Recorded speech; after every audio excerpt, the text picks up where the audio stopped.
Four divisions, four hosts, all battling it out for the Holy GrAHL of the American Hockey League, the Calder Cup. This is the Holy GrAHL Podcast with Andrew Rinaldi, Dina Weinheimer, Jeremy Paul, Michael Liu, and Zack Power.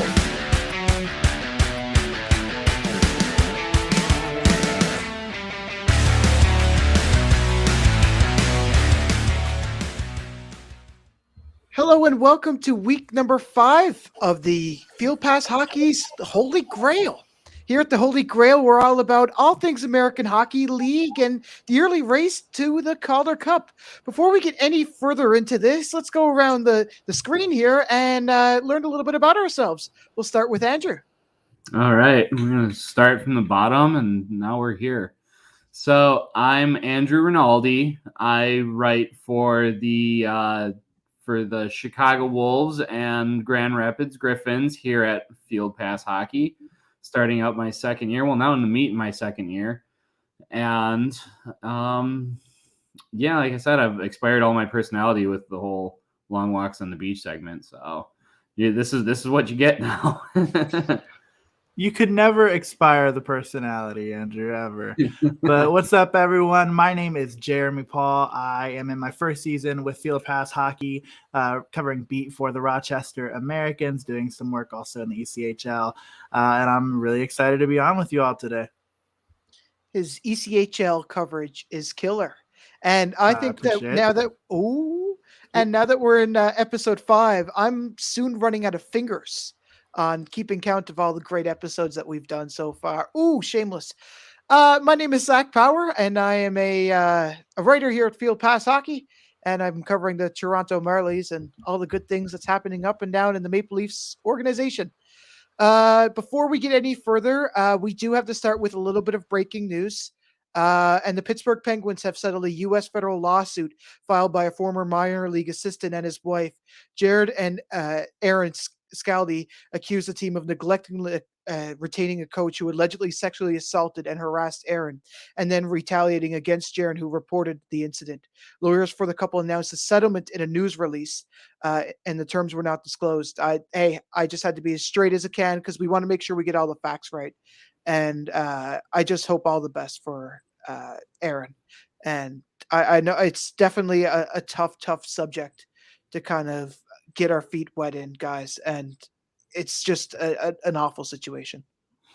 Yeah, we spoke at length about this situation last week, and we're still not done. Here we are again. But I think at the end of the day, we got to have these discussions. And we've kind of had some statements from both Aaron and Jared about how relieved they are having to reach this conclusion, and how after all this time they can finally begin the healing process. So for as ugly and as difficult as this situation is, I'm over the moon happy for these two to finally kind of get back on their lives. And I'm hoping that for as ugly as this has been and the hockey scene as a whole the last month, that the others out there who are suffering silently can summon up the courage, and then they can get the justice that they deserve as well. Yeah, I totally agree with that sentiment. And I think, too, just the thing that we've said before on this show, and I think we'll continue to say if things like this continue to happen, is just, how can the sport of hockey continue to hold accountable the folks who are in these positions? I'm grateful that a settlement's reached here and that there's peace and opportunity for healing. But at the same time, I'm also hopeful that the folks who were responsible in this situation have some sort of, some questions to answer, and they're held accountable in whatever way they can be, because I think that's what's right for the game. I think that's what's good for the game. And I mean, times like now, it's just so hard to even think about like being a hockey fan, like this sort of stuff kind of comes first, and it's something that you try not to, it happens. And, as much as you try not to think about it and think about this sort of stuff happening, this does happen. And it just makes it that much harder to, kind of grow the sport. And you just got to feel bad for all the stuff that they must be going through. Which brings me to some of the kind of ways that you guys can, if you're kind of feeling it, in the U.S., the National Sexual Assault Hotline, RAIN, it's 1-800-656-4673, and that's 24 hours a day, 7 days a week, phone and online sort of thing. The National Alliance of Mental Health Illness, NAMI hotline, that's 1-800-950-6264. That's Monday through Friday, 10 to 6 Eastern time. In Canada, to visit the Association of Sexual Hotline Centers to find a rape crisis center or the women's center in your province, and the Teens Help Phone, of course, the Kids Help Phone in Canada, 800-668-6868 to talk to a counselor. Let's turn now to some of the other happenings in the week in review. And it's a great time to be a Rochester Americans fan. Peyton Krebs is now in Amherst. What? Yes, sir. Yes, he is. Although I'll tell you what, your Marley's had something to say about his debut. But yeah, it's just been fascinating to watch. And I mean, like, how cool is it that we get to cover, a story that has ramifications from probably the biggest story out of the NHL, as far as, trades and personnel decisions have gone. And so it's been fun to watch. It's been fun to watch that whole thing kind of take shape. I mean, I think the Americans have done a great job of kind of playing into the appeal of it. Prior to the trade, their Twitter bio said, come buy tickets to watch, Jack Quinn and JJ Peterka. They threw Peyton Krebs on there after the trade was made. I think it's out of their bio now, but yeah, I mean, they're having fun with it, and they should, right? I mean, like, that's the dynamic. Offense in Rochester is just going to continue to develop and meld together as they continue to play together. And yeah, Peyton Krebs, my friends, is an Amherst. Talk about a three-headed monster with Quinn, Krebs, and JJ Peterka. I mean, it's just star power right there. And immediately that's buzz for Rochester for an already good team. You add a piece like that, it's unreal. And I mean, to be up top in Buffalo, to look at all these kids gelling together, knowing that they're going to be playing, up in the big club. It's a sight to see for Amherst fans, and you got it. I'm excited. I have no relationship to them whatsoever, so I can't imagine what it's like to see these three once the chemistry gets going and once their feet get under them. It's going to be a sight. I can't wait to see it. And I gotta help but think, that they're going to be the top line in Buffalo someday. Like the line that you're watching in the AHL, they have so much potential to even group together in the NHL sort of thing, right? Like, this is the sort of thing, like, you'll see these guys on Buffalo in a year, half a season. I would bet some of these guys. So it's really good hockey to see. Yeah, and I think that's the thing. Like, you listen to Amherst fans, this is the first time, it's not the first time they've had a good team, but it feels like the first time in a long time that they have a good young team, full of prospects who are going to end up being real big names in the NHL, versus, having a veteran laden AHL squad, which, listen, you can win championships that way too in the AHL, but I think that there's a different kind of excitement for this team. I got to say, and when you get that one player for a fan base, it's like something totally, totally special. Not to go too far off, but I remember Galchenyuk played a couple games in the American Hockey League, and it's like that same sort of vibe, right? Like, oh, yeah, this is like some good NHL talent right here, and it's exciting to watch. Speaking of good NHL, AHL talent, Martin Ferc. Yes, he's still alive and he's still playing, and he has 10 points in the last 3 games. He's like the grandfather of hockey right now, and he's killing it right now. Holy Ferc, this guy. Oh. Yeah, oh, dude. boo. Oh, boo. Listen, I think when the guys got I think when the guys got 4 goals in 3 games, 6 points in 3 games, listen, I think we can make as many puns as we need to about the guy. He's had 6 assists, 10 points. Like, it's nuts. What?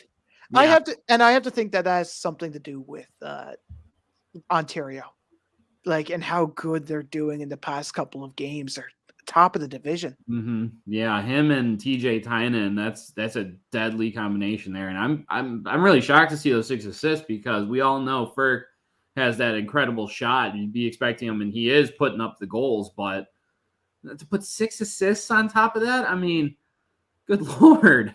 I've got to wonder how many of those are coming off of rebounds. I haven't gotten a chance to catch too many rain games this year, but I've got to wonder how many of those are coming off of second chance opportunities, because with that shot, right? Didn't he kill it in the All-Star game there a couple of years back? Like, don't quote me on this, but I think he did. Record. Yeah. Unbelievable. It's a good time to be a Rain fan, I guess. No and meanwhile, of other top scorers, Lucas Reichel had a nice hat trick against Manitoba, and in their little 3-way circuit into the Northwest, I guess. See, now you're asking me about U.S. geography again, but like they played Chicago, and Canadian talking here. Either way, he had 8 points in 8 games, 6 goals, 2 assists. Pretty good stuff, if you ask me. Yeah, he's another talented young kid that's rising up through the ranks, and he's made an impression since the first game. When he took on Chicago, I remember just looking and just a noticeable difference. I mean, you can just see everyone else kind of going through the motions, and then this kid just flying up the wing with these set of hands that just make you stop and go, check the number. Who's that kid? And he just hasn't stopped. And he's going to be something special for not just for Rockford, but for Chicago, I think. And this Manitoba learned the hard way what this kid really can do with the puck. Yeah. Lucas Reichel, I know for a fact, was somebody that the Blue Jackets wanted to get out of that Seth Jones trade. And I know for a fact that Blackhawks fans are happy that they did not. Yeah, but they still got Seth Jones. Yeah, well. Yep. Can't win them all. Fair. And a part of me likes to think that like it's not going to be much longer that he's going to be on Chicago if he shouldn't already be up there already. He's such a great prospect for the organization. Yeah, I guess it just comes down to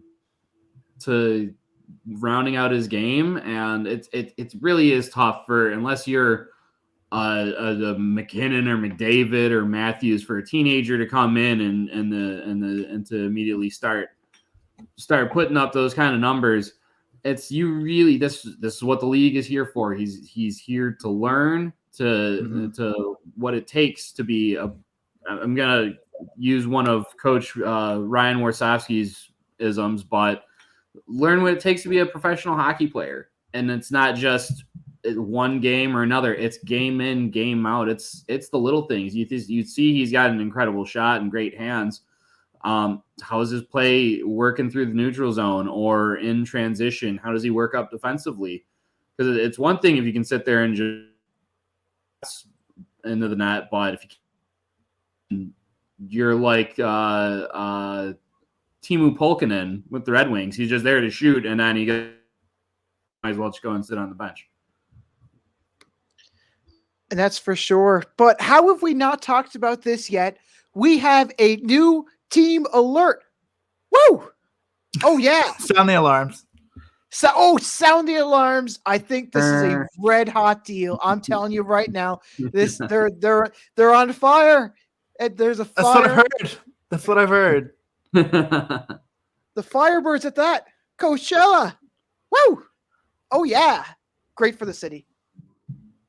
Oh, without a doubt. I mean, it's just good for that area, right? Like and I think too, like the branding is so good. I think the adherence to the Seattle brand, I think even just like in the slight ways that the Firebird logo itself kind of resembles the Kraken logo of the tentacle coming through the S. I mean, it's all just so well done.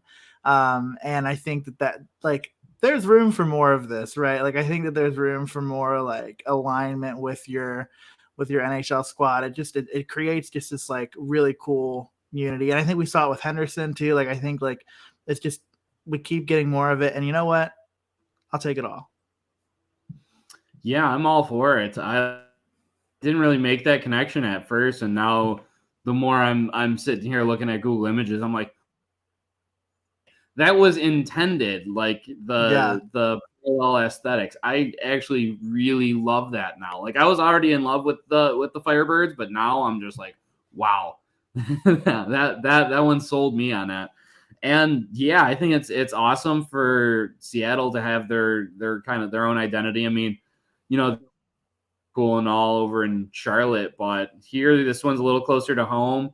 And everything since the announcement has just blown me away with this. I can't wait for next season and see what they bring to the table. And I got to tell you, as a kid, I was able to see the St. John's Ice Caps kind of come to the city the first time, and boy, oh boy, for fans, that is such an exciting feeling. There's that little bit of anticipation, like, oh, there's a team coming.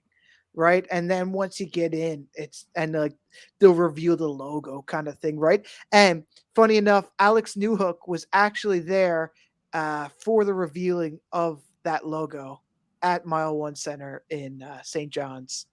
We'll have a little bit more to talk about him as he's making headlines. But I mean, for the AHL, it's just like, come on, like this is exciting, right?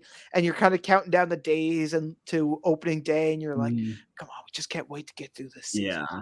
I really like that they've kind of reached out to a market that's really kind of untapped, and it's not like they're recycling like bingo or a team where it hasn't really worked out in the past for the AHL. And I love the fact that they're going out and they're taking a stab at something else and saying like, okay, what do we got here? What's the fan reception be like? And apparently it's just been all systems go. And I really hope this succeeds for the league. That would be incredible. And I'm all for naming a team like based on the geography. Like I'm all for like not like having like, Seattle or, Ontario. Like I'm all about the Coachella Valley name. Like I just love it. And it's also like Coachella, right? Like the brand of it is just, it's undeniable, right? And so, yeah, this is a big win. I think, and I'm really looking forward to seeing how this goes. Do we know, and this might be an on-the-spot question, and I probably should have done my research. Do we know where like they're going to play in terms of like division and like who's going to move where? My first assumption would be in the Pacific, right? Me too, but with them already having 9 teams, I'm like, it's getting a little crowded. Yeah, maybe they move Tucson to the Central. I mean, that's far. They got to take a roadie to Manitoba. That's far. When they were talking about Palm Springs, I think one of the things that they mentioned was moving Colorado. That's I can't a little more manageable. But it's all just smoke and water at this point kind of thing, right? Like it's hard to kind of judge where that, but like you also have to think about too, they can be in the division and still play the minimum amount of divisional games and try to base a lot of their games out of the West, right? Because you have to think about it too, the AHL, a lot of these teams, they more or less get to pick their schedule. Like, I don't want to say that they completely, I only want to play Binghamton, they're terrible, or I only want to play Charlotte, or, I'm just naming all future defunct teams. But I mean, like, it's not like they necessarily pick it, but I think they do get to have a big say in their schedule. So that's why Toronto goes down to Texas, because they're kind of kicked out of their arena for 2 weeks, while they go around to like Texas and Charlotte and places way far away from Toronto. And now the only thing I might have against this team, do you think we have enough bird mascots? I think there's enough. Yeah, I mean, listen, yeah, you're probably right. I think you're probably right. Enough. You imagine if like the Thunderbirds and the Firebirds played each other? Like that would just be like an all around just confusing mess. It'd be great though. I'd love to see it. I like it. Yeah. Sign me up. 2023 Calder Cup final. You heard it here first, folks. Thunder and Firebirds. I think you just made it the next Marvel superhero right there. There you go. So that brings me to my hot take this week, which is going to be that the 2023 Calder Cup finals are. You got to wait your turn. Remember, the guy with the A starts. Is it too early to swipe? Give a super like to that? Is it too early? Oh boy. Which brings us to another oof. Come on, Utica. Do you not know better? I know you're trying to be out here like, we can do this. They're trying to be too much like the Devils, and the New Jersey Twitter account is just like, primo when it comes to the online trash talk. But Utica got a little bit carried away, and for those who don't know, there was after their win against Laval, which was Cole Caulfield's debut, which Utica won in a shutout. The Utica Comets Twitter account tweeted out a message asking if Cole Caulfield had showed up into the game, basically. A message that was quickly ended in a dirty delete. But the internet doesn't forget, and it's one thing. I love the jabs back and forth, but they actually tagged Cole Caulfield, and like that got a no from the league. Like the AHL had to step in and say, like, you can't do that. Come on, guys. Well, there was actually a report, and this is a report that came out earlier saying that Cole Caulfield's father was not happy with the tweet, calling it bullying, which is an interesting take on it. That's for sure. But I think that social media and these hockey teams are just trying to take it one step further. Like, have you ever seen the beef between Carolina and Nashville? It's almost quite amusing to watch. And I think that like everyone's trying to almost recreate that personally. And poor Montreal, right? Like just in terms of like their personnel, like Carolina's whole social media tirade with the whole Kakaniemi, situation. Montreal win last night.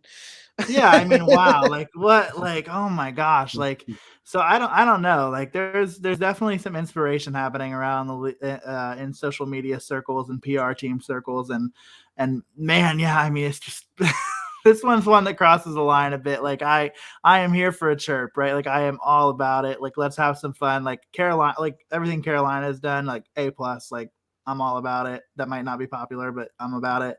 But yeah, this one is just like tough, and just like on the human end of it, like Cole Caulfield has to be going through a lot right now too, right? Like like it's just what a tough stretch for the kid, and now like and now it's like you got a team like ragging on you on social media. I can see where that might be a little bit too much to handle. I look at Montreal's Twitter too. Like, who did they piss off? Really, like everyone. They have a nice, respectable Twitter, I like to think, where all they do is just post the game updates and like, oh, X and X player scored. That's it. Like they don't be like, oh, the other team, they're bad. But they like post their stuff in French and English, and then that's about it. They don't chirp. And then it's like, yo, Cole Caulfield, are you here?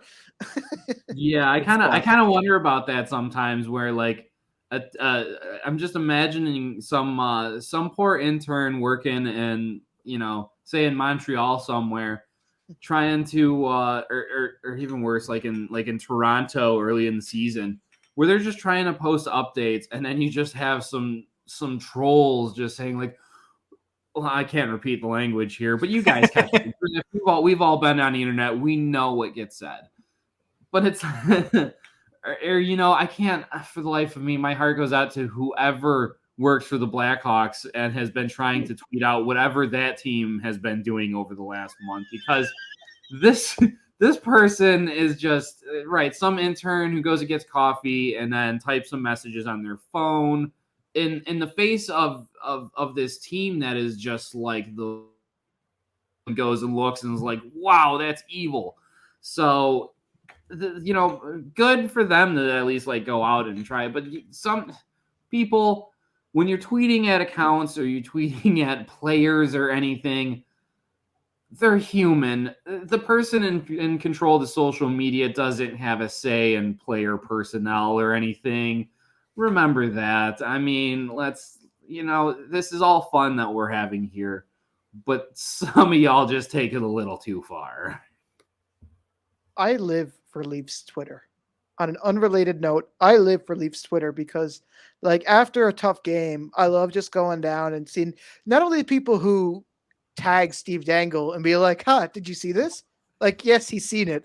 But, like, the other half that's like, oh, my team is terrible. What?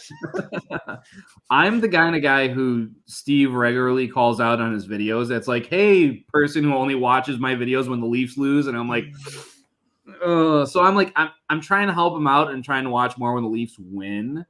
So like, it's probably also better for his blood pressure that way. And like, well, I don't have to worry about blowing my mind in order to build the brand. But he might as well have just called me straight out by my name. How do you not watch him when like they lose to like Los Angeles the other night? Like it was like 4-1, and they really didn't have a chance. That 7-1 game against Pittsburgh that they lost, that they didn't have Crosby, Malkin, Letang. He's going through like a number one power play unit of players that they didn't have, and they still got blown out. And I was just like, again, this is why I'm here. This is why I watch the video. The content I'm here for. But again, I also try to remember, I'm like, okay, this guy's human. And I think another series like Montreal might like legitimately send him to the hospital. And I don't want that. Honestly, I don't want that. But he makes entertaining content. I don't know. It's such a 1 and 2. Yes, I'm trying to look out for the human Steve, and it's like he just has a fine line. And I just remember, again, this is kind of my message to everyone. It's just a game. It's just a game. We're all humans here. And breaking news, Cole Caulfield, a human. Shocking. Yes. Shocking. Can you believe him for wanting to be a human? God. Could never imagine. Hardly believable the last postseason, but yes, Cole Caulfield. No doubt. He has feelings. This is all very, very real. Well, speaking of unrealistic expectations, I think it's time we turn to our swipe left, swipe right. It's our little game where you can use our super swipe. Some people choose not to use it. We haven't had anybody use it for our hot take portion this November, but it's going to be exciting. I always go into swiping right or swiping left with unrealistic expectations. So let's get into it. So, Andrew, you have the floor. All right, as always. So I got a hot take for y'all this week. Utica, they got quite the start here, huh? 7-0, but as of tonight here, this is Tuesday, the 9th, Alexander Holtz, who's got 5 goals in 4 games. He's on New Jersey now. Jesper Boqvist, 2 goals and 4 assists in his last 3 games with Utica. He's on New Jersey now. Tyce Thompson, 4 goals in his last 3 games. He's on New Jersey now. Between the gutting of all of this scoring talent and just the law of averages, Utica's got to lose this week, right? That's what I'm going to think. Utica, it's been a wonderful run. The streak ends this week. There's no way they can possibly keep it going. Yeah. Yep. Yeah, it's very agreeable for me. It's not much of a debate. Like yes, I think, obviously like Utica is going to be a force to be reckoned with in the division, but yeah, I mean, right. Like just talking law of averages, like because they play 3 games, I think, between when we're recording right now on Tuesday and Sunday, or is it 2? Who do they play? That's a hey, you can find out who they play later because that's part of my game of the week, so you can tune in then. Oh, I know. Look at me plugging later. Yeah, it's a right for me. It's a swipe right. Yeah, 100%. So they got Syracuse the afternoon that our recording drops at 3:00. Then they have Laval on Saturday, also at 1:00. So they got all afternoon games because then on Sunday they're also on the road against Belleville, and that's at 3:00. So Cole Caulfield is just going to absolutely light up Utica, right, on Saturday. I should have totally have circled that one for Cole Caulfield Revenge Night. Can I change my game of the week? I mean, feel free. I think Utica would have been a lot more served if they had Scott Wedgwood. But, Arizona has to kind of claim him off waivers every couple of months. So, Did you see that ridiculous stat that was like the last year that the Coyotes opened with the exact same record? They claimed Scott Wedgwood, and Scott Wedgwood won their first game. And with the exact same record this year, they claimed Scott Wedgwood, and Scott Wedgwood wins them their first game. I mean, it's like one of those stupid stats that we talk about in hockey all the time. That's like, then nobody's like ever keeping track of that anywhere. And it wasn't like it was the record of like 3-2 or something. It was 9-1. Right. Like what? And they did it twice. Oh, wow. Poor Zona. For me, I didn't leave the app yet, but I could tell you right now, if it means that they're going to have a losing record by the end of the week, I'm going to have to swipe left because I really do think that they have. They're not as great of a team. Notably, they did lose some key aspects, but I think that they actually do have a chance against Belleville, who struggled. And a part of me thinks that Caulfield isn't going to get his revenge against Utica. And I think that Caulfield's gutted, honestly, because I seen that team picture. Boy, he does not look like a happy camper. He's like, oh, do I actually have to be in this or can I take the picture? Like, no, you have to be in it. Oh, he's in it. And the internet saw it. And again, the internet doesn't forget. No way. The internet should try. Oh my gosh. But yeah, I mean, I think we're talking about all these prospects. We're talking about, players spending some time in the good old AHL. And my hot take is that I think Peyton Krebs is going to sit down in Rochester for the season. I think Peyton Krebs is going to be down there. I think that you're going to see also the likes of Jack Quinn and JJ Peterka down there. I mean, I'm a firm believer in the process, right? Like I'm all about putting the young guys down, put them in an environment where they can win. And I think that they can do that in Rochester. And I think that vision's kind of clear, right? I think JJ Peterka had a lot of business making the Buffalo roster out of camp this year. He doesn't. He gets sent down to Rochester. I just think that Peyton Krebs, barring any ridiculous amount of injuries in Buffalo, is going to have himself. He's going to play a lot more games in Rochester than he's going to play in Buffalo, and that's not an indictment on his game. So, is it should be in Rochester or is going to be? Stu, I'm going to say, but let's go is going to be let's go because I think we all probably feel similarly. Yeah, I'm kind of at the point where I think that he's going to end up playing 75% of his games or more, 80. I would even beg 85% of his 90% of his games in Rochester. I think that what we're seeing here is a way to develop talent, and it's a slow moving prospect sometimes. And I think that this is one of those scenarios where he shouldn't be rushed. Buffalo has lots of prospects that they can look to in New York or in Buffalo that they could turn to instead of Krebs.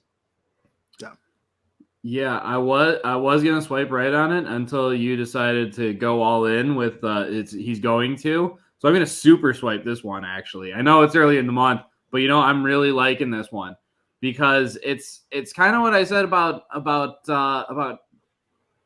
Caulfield. He's a young guy who's got to develop his whole game. And I mean, he's an exciting two-way player. And not only that, but Buffalo started off pretty good, but I don't think by February they're going to be in any kind of position to compete. So they're not going to be looking like, oh, we got to bring this kid up now to as a dynamic player that's going to carry us over the top. No, they just traded their last generational player, and they're going through the next sequence, and they're going to be patient, and they're gonna give Krebs the opportunity to play with guys like Quinn and Peterka, as we already said, and get these guys to get comfortable with one another and develop together.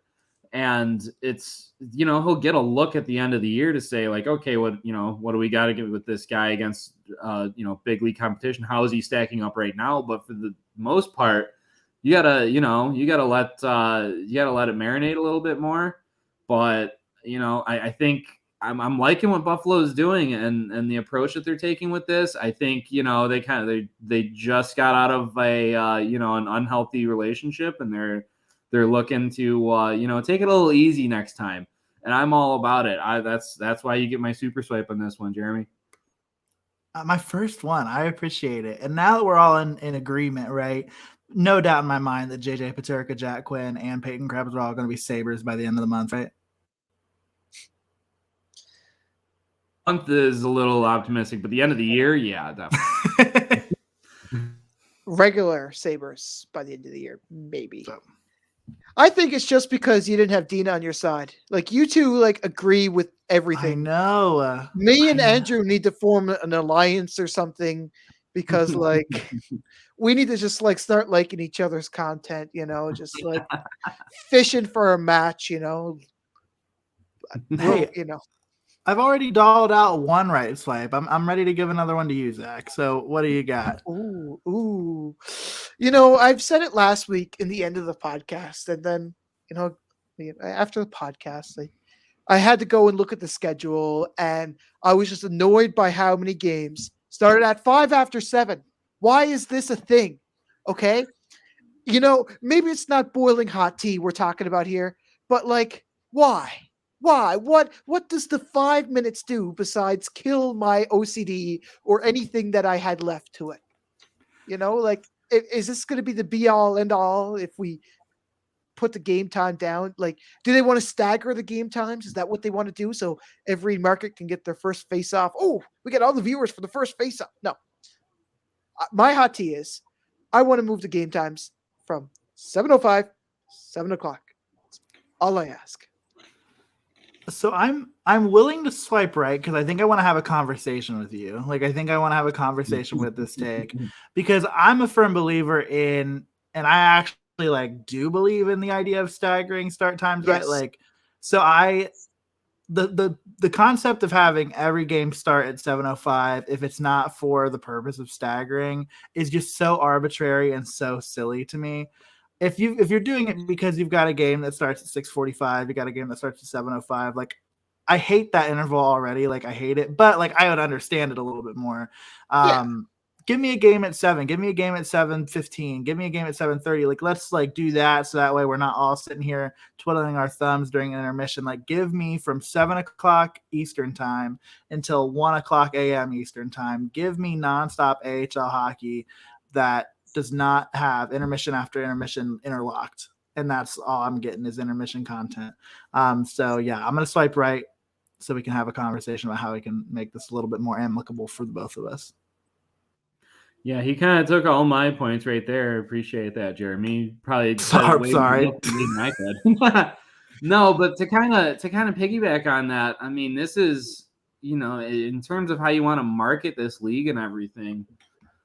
Locally, I know, you got your small TV deals and all that, but I know a large portion of, even larger portion of viewership of this league are those who are interested in the parent clubs and kind of want to see the young kids rising through the ranks. So everyone's you're on your laptop or your tablet or whatever, and then bang, that first intermission hits. all you got to do is click the next button for the next game, and then it should be staggered the right way that like, oh, okay, we're just getting started with the first period here. And I feel like in terms of marketability, that would be how you want it, right? You should be on a Saturday, there should be just nonstop game action the whole time.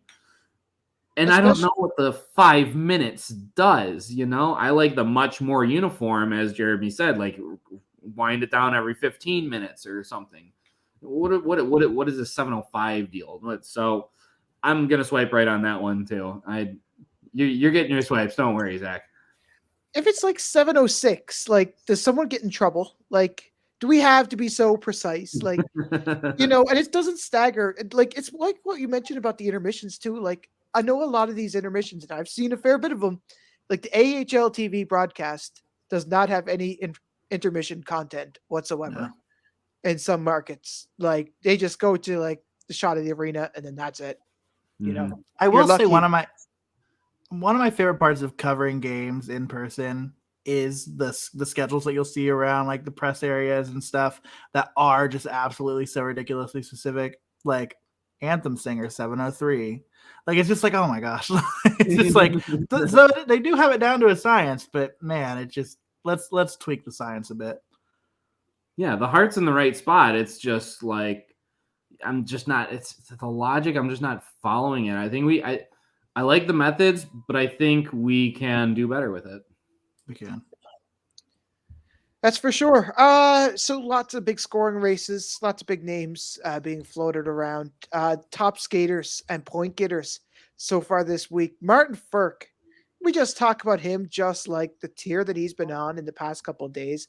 I mean, we spoke about it a little earlier, but like he's just 16 points in 10 games. And he's actually, that's not even the best because a defenseman actually has like Scott Perunovich. I totally butchered that. I only come here to butcher names. That's just my job. But like 14 assists coming up there tied so like Springfield and Ontario now 1 and 2 with the point getters are both like top of the division. Like that's got to be kind of a connection. Yeah, just when we thought that there's no way Perunovich can keep this going. He's a defenseman. Well, there he is tied with Martin Ferc at the top there. So that's again, I'm just kind of blown away every time I see him up there again because I saw what this guy did in Traverse City and I was like, oh, okay, so coaches are going to watch that and they're going to learn how to stop him, right? Well, 14 assists in 9 games says that they clearly don't know how to stop him. It's kind of mind blowing, and if he keeps this up, how much longer has he got in Springfield, really? Who's he setting up, and why aren't they on the top 10 either? Is my next question. Fair point. I guess it just doesn't. It doesn't matter. Whoever is on the ice with him, they're getting the puck, and they're getting the puck in the right areas, and he's got the vision to thread the needle. And kind of goes back. I mean, when I think back when he torched the Red Wings time after time again. It wasn't just like, okay, it's him and another guy that just had an unreal connection. He would just let the defenders come to him. Someone's open, and you hit him, and he hit him, and he hit him, and he hit him every time. It was clinical, and you're seeing it on display. I haven't admittedly not watched a lot of Thunderbirds games, and I know they've been doing really well, but I really out of the couple games I saw in Traverse City, I saw enough of what this guy could do, and now it's just you're just watching these numbers just absurdly rise up the scoring races here. He's a defenseman, and I get it's 2021 and defensemen score right now, but like that. Come on.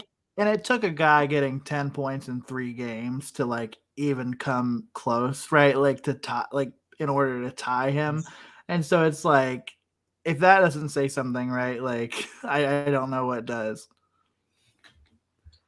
Well, that and a quite quiet weekend from our resident Wolves captain here, Zach. Do you want to try his name, or should I just go on with it? Podorowski? There it is. Yeah. Boom, yeah. But Ferc out of nowhere, like Podorowski, he didn't do much in the way of scoring there that past weekend. Yeah, two games. The Manitoba game was just ugly for Chicago beginning to end, and Milwaukee kind of didn't start off great for him either. So, but it's okay when you have 14 points in 6 games. It's okay to have a couple nights off. He's still third in the league, and after a weekend like that, so I don't think he's too worried. Got a split at home on the weekend. And yeah, he's just I don't think he's done by a long shot. I think there's a lot left in the tank here for him. And that's for sure. Some of the goal scoring leaders, we talked about Martin Ferc. He's top of the league with 8 goals, but there's a 3-way tie for second place between Adam Ruzicka, Kiefer Sherwood, who I think got called up, and Laurent Dauphin from Laval. I got to say, I watched Adam Ruzicka last year when Stockton was kind of playing in Calgary and Toronto was in that little Canadian bubble. And the way that he's kind of accelerated his game from last season to now has been amazing for Stockton. And I know that there's some great names up there on that top 4. As we keep going down the list of point getters, Scott Peronovich, 14 assists for 16 points. Jack Quinn. Now, these are rookies that we're all talking about here too, guys. So these are like top notch. Jack Quinn, no doubt about it. Definitely a well-deserving name up there. And someone who's probably not going to be on this list for much longer is Alex Newhook, as he got called up to the big leagues. Yeah, it was only a matter of time. And to watch Avs fans, a lot of Avs fans weren't thrilled with the call up of Kiefer Sherwood when it happened. Just because, been there, done that with him. And so I think a lot of them were really hoping to see Newhook get up there. When the Avs were dealing with all of their injuries and COVID protocols and stuff like that. But yeah, he's going to get a chance up there and he can stick. He really could. The depth of that team is not as good as it has been in the past. And if he can find his footing, if he can establish his game up there, you're right, Zach, I don't know how much longer we're going to see him on this list. And, don't sleep on Nick Swaney down here with Iowa. I got a chance to see him on Friday night playing the Griffins, and this kid, he's a good player. He fits right in with that Iowa mentality of just banging the bodies and going in and just never taking a shift off, and he just buzzing around like a bee. Just every time he's out on the ice, you gotta keep an eye out on him. So he's sitting there number 4 behind some of the bigger names, but I don't think he's going anywhere in this race anytime soon. Yeah, and a quick shout out on behalf of Dina to Tyler Angle, who's sitting there among the list of top rookie point scorers with no goals. He's just a helper. He's a selfless guy. He's got 9 assists. He's been consistent with it. Obviously almost a point a game, almost an assist a game. So it'll be interesting to watch how he continues to develop in Cleveland.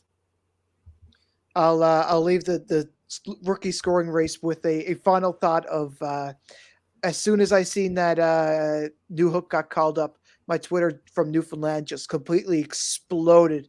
Mm-hmm. These guys are devoted to seeing Newhook play, so I think there's a couple canceled AHL TV subscriptions. You've heard it here I live for Newfie Twitter.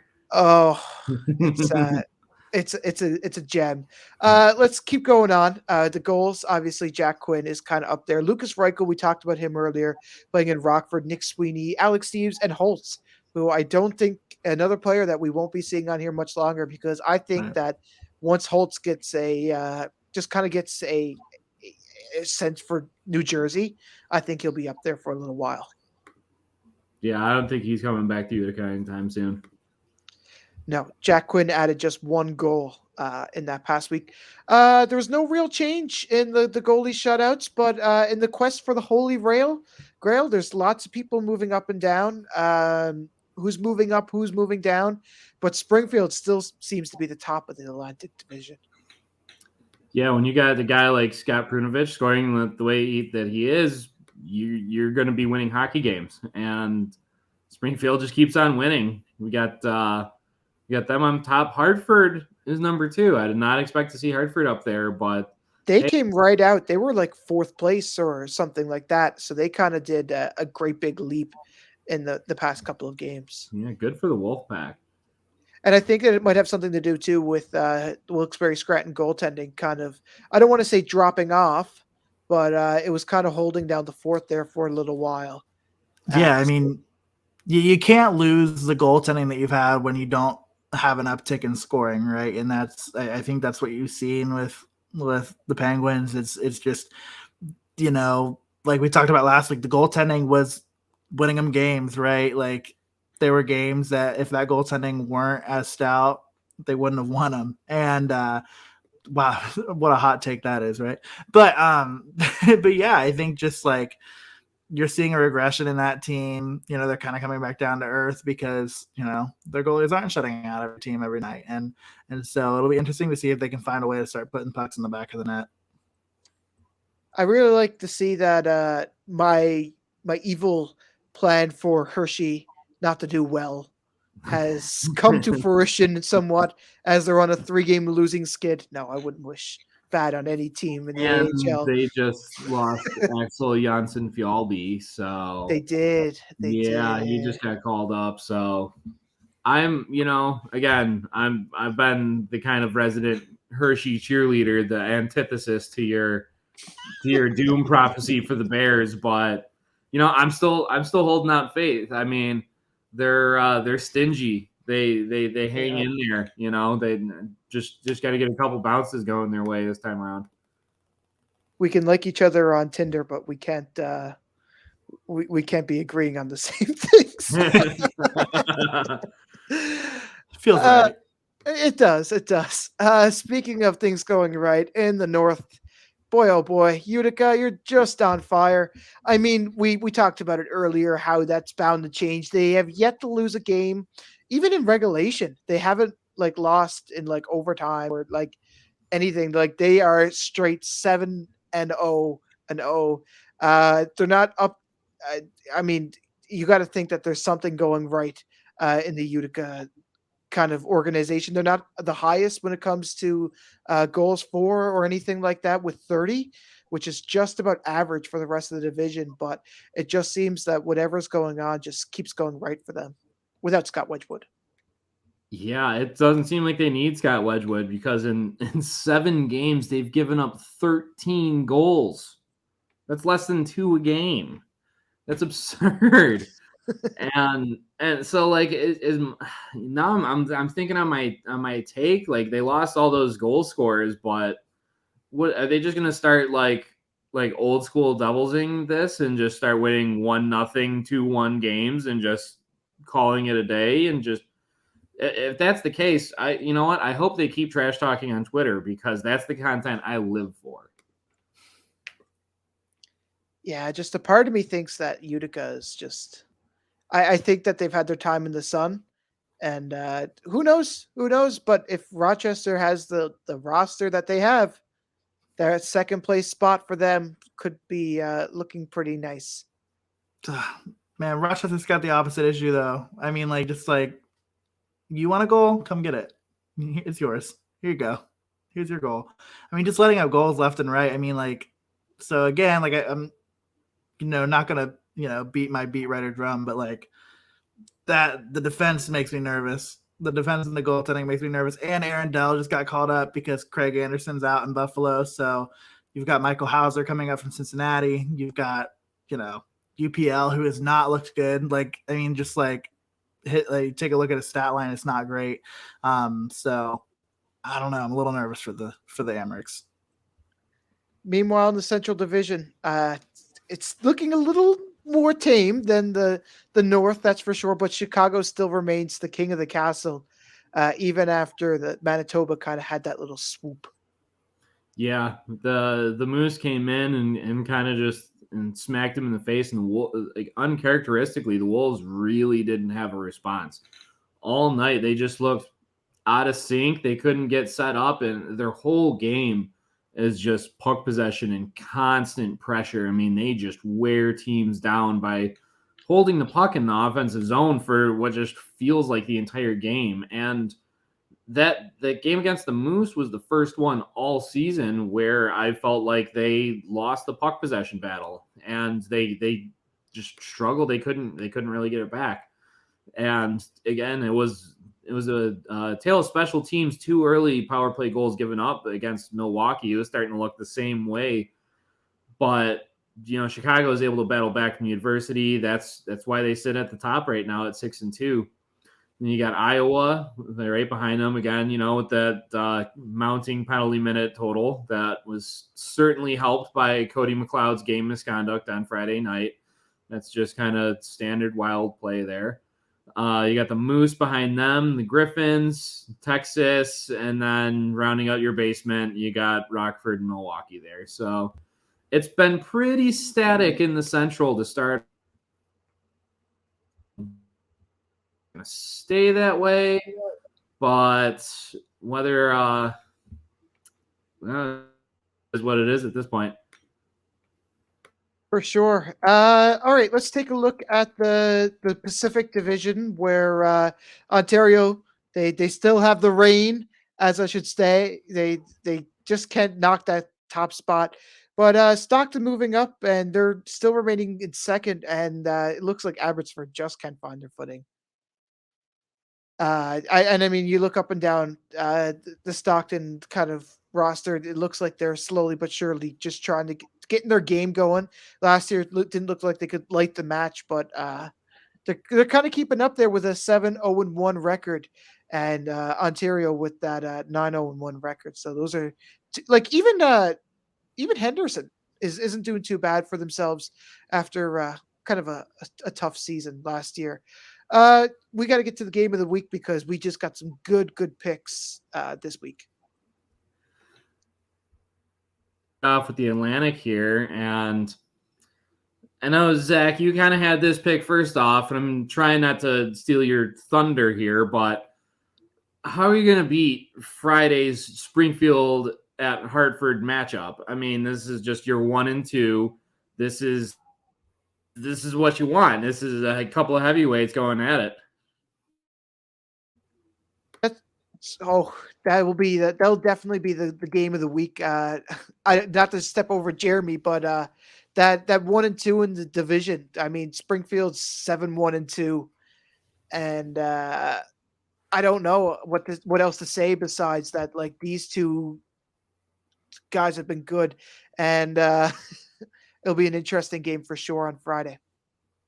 Yeah, I'm always saved by the bell because I'm always the last person to put my games in. So I'm always like, okay, take that one off your list, take that one off your list. Let's try to differentiate a little bit, show some love to some other markets. And for me, I'm interested. We talked a lot about teams that weren't really, finding their footing early, and one of those teams being Lehigh Valley. As we record on Tuesday, obviously this could change. They've got a game on Wednesday, so yesterday as you're listening to it. But they've won 2 out of their last 3, although the one they lost, it was pretty old-fashioned drubbing. Like, it was pretty bad. So I'm interested this weekend just to see, if they've found their footing, or, if it's one of those, in the AHL, there's enough parity. Teams are going to win games here and there. So I'll be interested to see if they've, established a little bit of a rhythm. They'll take on Providence on Friday, which I like their odds a lot better in that one than I do on Saturday when they play the Thunderbirds. Maybe a win over a team like Springfield is the kind of thing that this team needs to really build some confidence and start, streaking a little bit. But yeah, it'll be interesting to watch them this weekend, see if Lehigh Valley's figured it out. Be great if they could win a couple and make me look smart. My pick for that. Still waiting for that. At least you didn't pick Hershey. I still love them. Going for the North Division here, I got the Marlies going in. Again, I think we know I love these interdivisional good measuring stick games here, and Chicago an unfamiliar face against the Moose. They kind of got waxed. So I want to see how they respond with a whole new team coming in. And I'll also be giving everyone the coverage for that whole weekend series between the Marlies and the Wolves. So, yeah, come check me out. It's a shameless plug. Shameless plug. The most shameless plug. I ought to get a call from, oh my God, I can't remember the name. Fiona. Yeah, that's her. She ought to give me a call. That's another shameless plug, by the way. That was good. It took me a second to get there, but I'm there now. But also, I think they filmed part of that in Chicago, so it's really just full circle.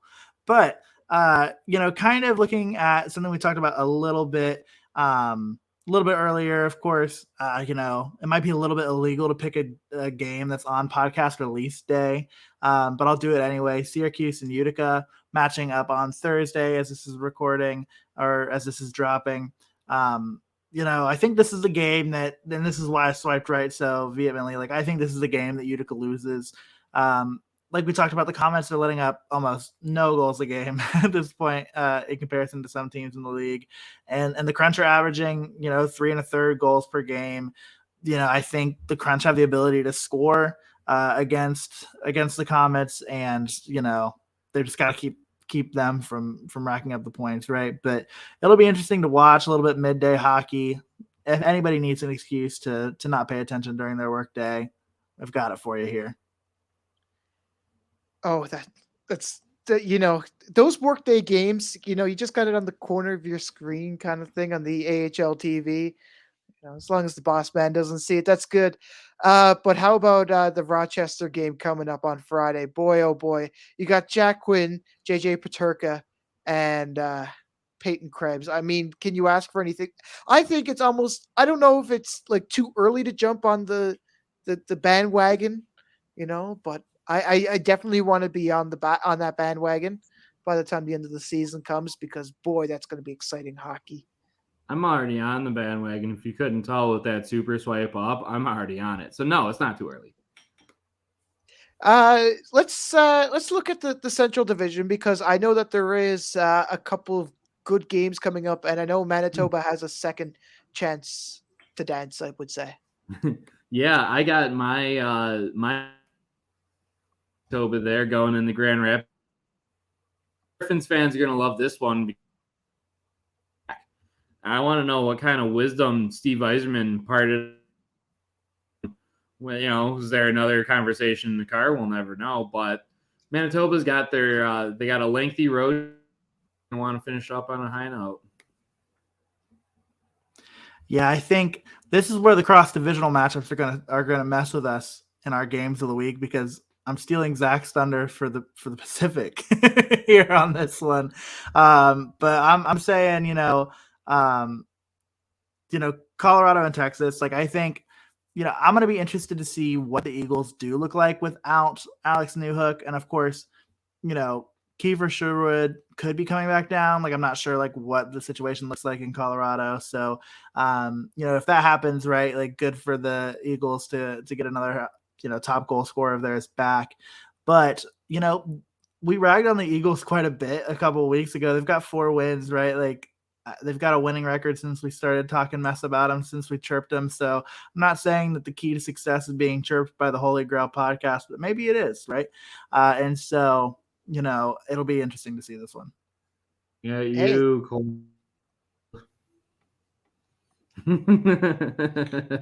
It kind of worked for Hershey in a way too.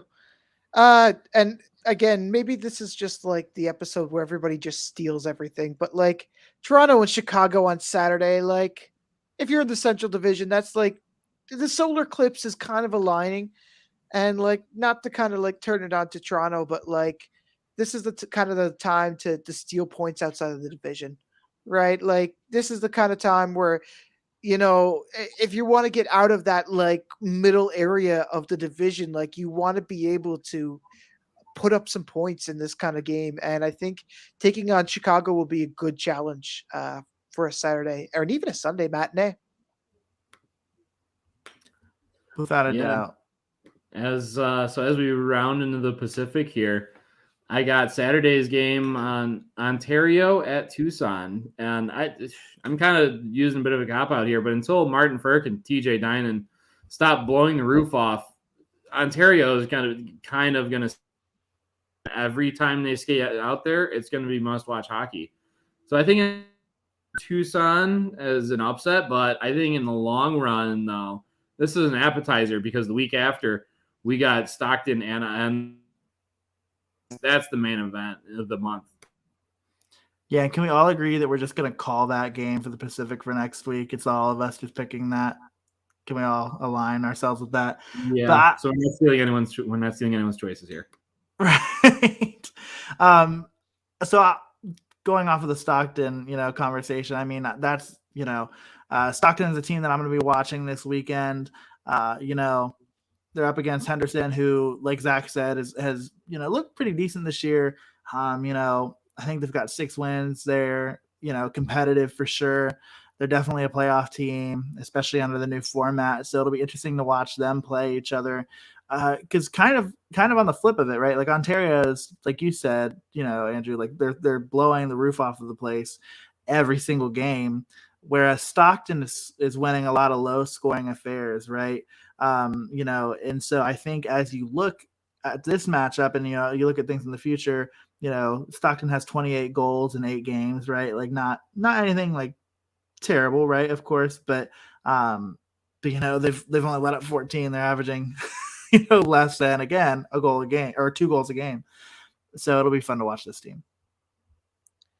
And I think about Henderson and just like the way that they've improved over the past season, even from last season to now, they just look like they're more coordinated on the ice. Speaking of an uncoordinated mess, the Colorado squad, I can only imagine now if Kiefer Sherwood isn't coming down and Newhook is staying up, which seems to be the way it is going as of right now. I mean, this game again for Colorado against Texas, we talked about it earlier. This could be the game. And for Colorado, like I mentioned earlier with Toronto, this is the same sort of opportunity. You have an opportunity to get some points from outside of the division. You steal some points for yourself and kind of like these are freebies more or less for any kind of a team. Like these are the kind of the games that you need to be winning because like, that you have a tough race inside of your division because the Pacific has looked just as good as the North really this year. Like we talked about the North being good and we talked about the Pacific being good earlier on this, but I mean like this is a chance for Colorado to really get out of like the middlemen of the division, I should say.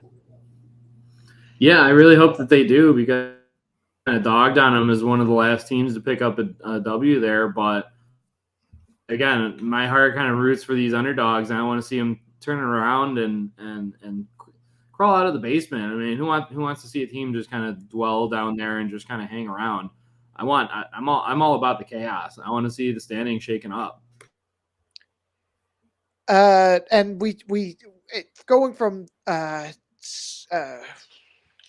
boy, I'm blowing it here. Going from the Pacific Division, let's stay there where they grow up so fast. Our little weekly segment of who's moving up into the NHL kind of thing, and we'll start down in Avs territory, where if you're a lot of Avalanche fans, got to be excited about Alex Newhook getting called up to the main squad.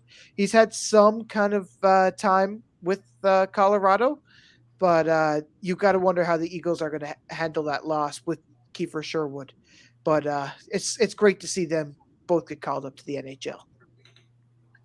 Yeah, without a doubt. Absolutely. And I, for Newhook especially, you hope as much for Sherwood, but I know Newhook's got the pedigree. Is this going to be it, or once the Avs kind of stabilize a bit, are they gonna send him back down? I got a bit of a feeling that.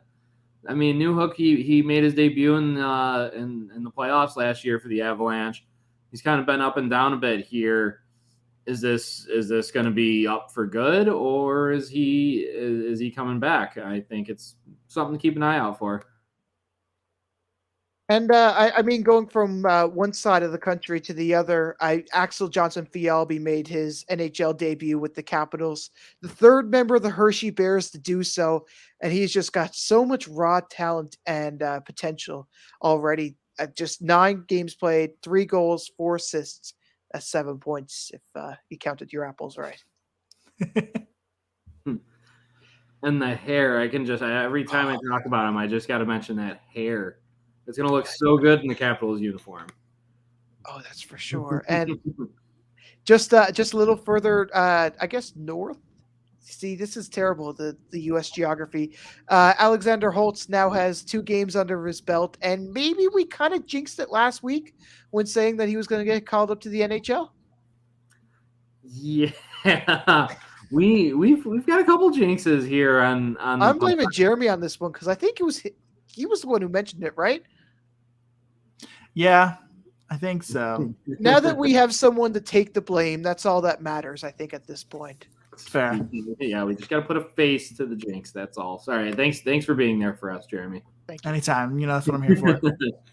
And I just want to give a quick shout out to our regular host and our great AHL editor who's off this week. But for Dina, as concerning how fast they grow up, Yegor Chenikov, he got his first career assist in a 2-point night against the Avalanche, including a primary assist on the game winner.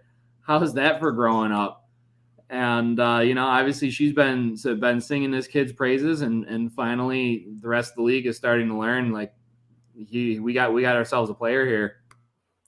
And it was funny to watch too, because the primary assist on that goal comes off of a deflection. It was a tip in front of the net from another rookie, Cole Sillinger, and I think Igor thought he had the goal, and Gavin Bayreuther came over and tackled him on the ice just to celebrate his first ever goal. And so kind of deflating to have one taken away from you on a tip in. But yeah, really great performance. Well, how often can you celebrate your first career goal twice? Twice, yeah. He's got a rare opportunity. I think if everybody listened to Dina, I think that the place would be a better world. If we just listen to her for hockey advice. She's been saying it for so long that he is really a star player.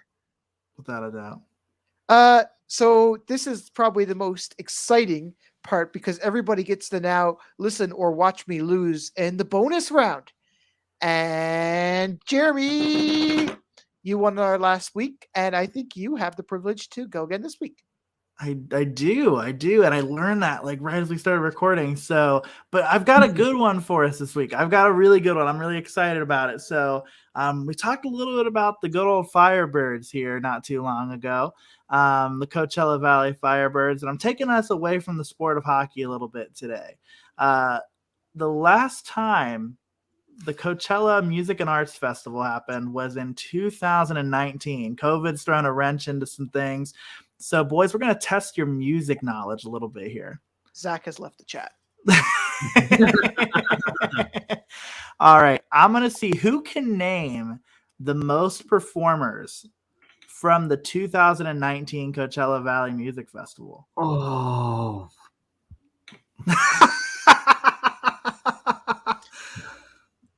Coachella. No, it's just because all the artists I listen to are from 2005 and earlier. So sure. I got maybe Run the Jewels on there.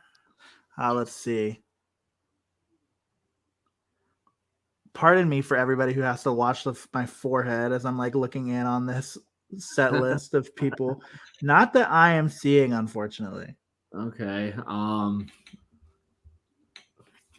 I don't know what qualifies as a Coachella worthy. If you would have asked me this question about 10 years ago, I'd have been able to been oh yeah, Jack Johnson, Dave Matthews, yeah, we're just gonna knock this one out of the park. But fair enough. I'm so boomer with my music tastes that I don't have the slightest idea. What did okay, you add? I can't find a towel. I can't. Honestly, I'm kind of concerned with your living conditions if you can't find a towel there, Zach. Well, not a white one. Fair enough. I don't know who buys white towels. It's like 2021. Why would you buy a white towel? Sorry. That's fair. Fair enough. You know what? I think I'm just going to take the loss on this one.